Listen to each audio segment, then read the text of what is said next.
আজি ঝড়ো ঝড়ো মুখর বাদর দিনে জানিনে কিছুতে কেন যে মনো লাগে না। প্রথম প্রেম পড়ার পরে সবাই পস্তায়, একইভাবে আমিও পস্তেছিলাম। বহু বছর গিফট টিফট কিছু দেওয়া হয় না, তবে এই প্রশ্নটা শুনে আমার মনে হচ্ছে আজকে কিছু একটা কিনে নিয়ে যাব। শীতের রাতে একটা জমাট ঘুম। স্বাধীনতা মানে আমি বুঝি মুক্ত মনা, স্বাধীন মত।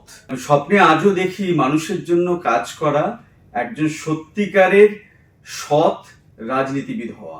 আসলে আমি যার সাথে পোষায় না, ভালো লাগে না, তার সঙ্গে দূরত্ব তৈরি করে ফেলি। আমি ইন জেনারেল একদম একা থাকতে পছন্দ করি না।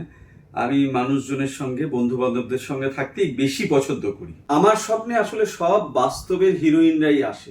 আমি নিজে সমকামী নই, কিন্তু সমকামী প্রেমেও আমি বিশ্বাসী একজন মানুষ। এমনকি আমার ছেলেও যদি সমকামী হয়, তাহলেও আমি সেই সমকামী প্রেমকে কখনোই বাধা দেব না। আড্ডার কোনো সংজ্ঞা হয় না। আড্ডা কখনো গান নিয়ে, কখনো পাহাড় নিয়ে, কখনো রাজনীতি নিয়ে, কখনো এটার একটু লেগ পোলিং করে, নানান রকমের আর কি। বাঙালি মাত্রই আড্ডা ভালোবাসে।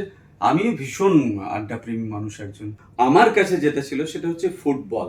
আর আমরা বাঙাল, কাজেই ইস্ট বেঙ্গলের খেলা দেখে বড় হয়েছি। আর নিজেরাও কাদা মাঠে, বৃষ্টির মাঠে একদম উদম খেলাধুলা করেছি। আমি কাঠ বাঙাল, কোনটা ছেড়ে কোন খাবার বাদ দেব? যা যা ভালো লাগার সব খাবার খেতে আমি ভালোবাসি। ইলিশ মাছ বলো, মটন বলো, আবার মোচার কোপ্তা বলো। পেশাগত কাজের কথা যখন বলা হয়, তখন আমি এটা বলবো যে আমি যে কাজগুলো করি সেটা মূলত রেডিও এবং টিভিতে সঞ্চালনা বা উপস্থাপকের কাজ, এবং একই সঙ্গে স্টেজেও সেই কাজটা করি। আর তার পাশাপাশি স্ক্রিপ্ট রাইটিং এবং ডিরেকশনের কাজ, বিশেষ করে অডিও ভিজুয়াল মাধ্যমে। এটাই আমার মৌলিক কাজ।